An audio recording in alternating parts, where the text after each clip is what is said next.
things connected with modern day so-called conspiracies like 9/11. They're also out in the open. Everything is there. We have the Georgia Guidestones. We know what the agendas are.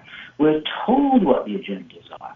And the philosophy, the protocols of the people who lay these pieces of information out for us to look at is that if you're not smart enough to figure it out on the basis of the clues that we have provided, then you don't deserve to know.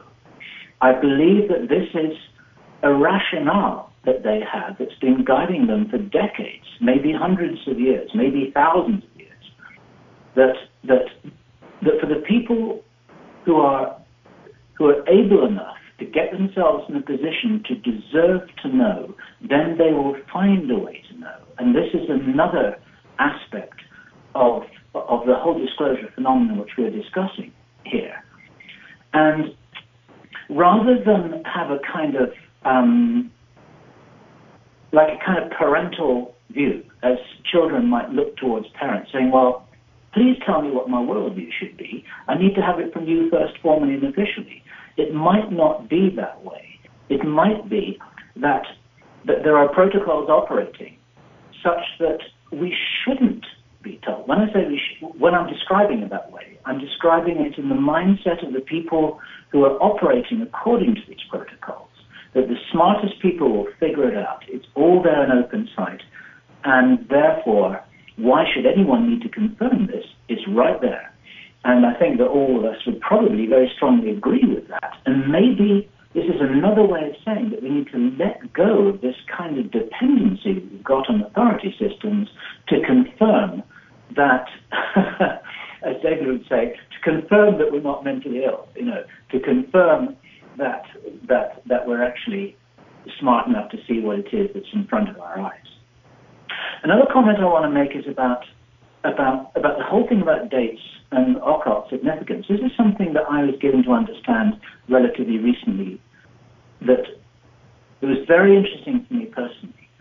The dates that are chosen for significant events are occult-based. I've never been hugely interested in this myself, but I do recognize that numerology is part of the structure, part of the protocols which they work by. But there's a significant menu of numerologically significant dates to choose from. It's not like there's just one set of numbers that's available in a 2-year or 3-year period, and therefore something has to be that day. The amateur numerologists among us who are trying to think, wow, how about 11/11 or 12/12 or 10/10 or whatever, 7/7 and 9/11 and 11/9. Actually, you don't really have to be Einstein to figure out that there are all kinds of significant dates that can be put together. There are some that don't work at all, but actually there are many, many options. And trying to predict things on the basis of what a significant date might look like, I think is doomed to failure and embarrassment. And one of the other things that's connected with that, which I think we've all been told by various people who we've been in contact with, and it's very easy to understand, is that the events that are before us are not calendar-driven. They're not working according to a kind of giant marketing plan with target dates. This isn't the way that the elite controllers think. The way that they think is in terms of sequences. And everything is sequence-driven, not calendar-driven. Such and such has to happen before something else happens, before the next thing happens, before the next thing happens. And it's some of the things that we have been expecting to happen in the last 2 or 3 years. I think several of us have been surprised that some things haven't happened that we were kind of expecting. It's because certain things on that critical path haven't happened, and therefore there's a delay, therefore things are pushed back. And all this feels like good news. One of the riders, according to that, and I just say this to offer perspective, is that those who are making these decisions about when certain rollouts should occur are actually thinking in terms of really long time periods. They don't think in terms of, things have to be done in the next 2 years, otherwise we're all sunk. They think in terms of thousands of years. They've been around for thousands of years. They've been in control for thousands of years. And just pushing something back by 5 years or 10 years or 20 years, it really doesn't matter very much to them. They're happy to play with us, who are fixated on calendar dates and fixated on 2012 and fixated on a whole bunch of things that we think, in our short time horizons, are imminent and everything's happening now. They have a much longer view on this kind of thing. I'll step back, and Kerry, I'd love you to comment on that one. Okay, thank you, Bill. And I hope everyone can hear me. I assume they can. Well, I would say that it is event-driven. I think that the trouble is that when you start looking at events coming from the powers that be, as opposed to creating your own events, that's, in my opinion, where the trouble begins. Because we're not really in the situation where we are any longer sort of sitting back and watching a play that's conducted by a few major players on the screen in terms of the powers that be. It's actually our play now, and we need to take that power back. And therefore, if you want to say that events are event-driven, so to speak, then they're actually driven by us more than anything. And I think they're also orchestrated by consciousness and the awakening of consciousness. So I think that is changing the game.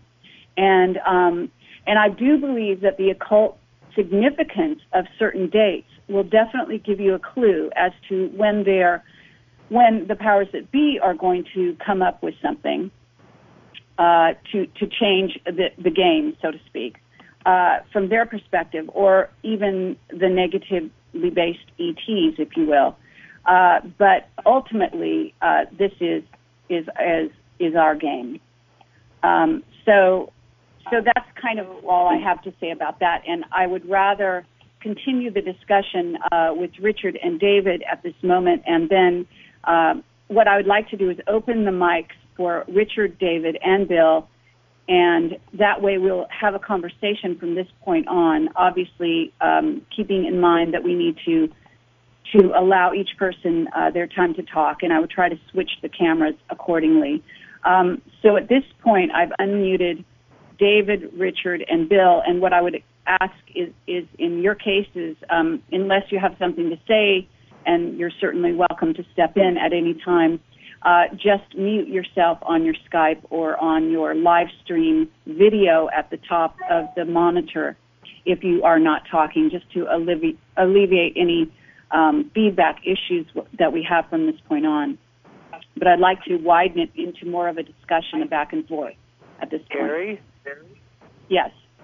Yeah, I'd like to respond to what Bill just said. Go right ahead. Okay. Bill, can you hear me? Loud and clear, Richard. Excellent. I think you have picked up on something really, really crucial.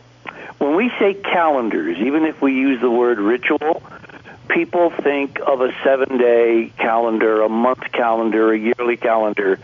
I think you have triggered something or picked something out that's really important to note, which is that, yes, there is a calendar, but it is driven by a sequence of events.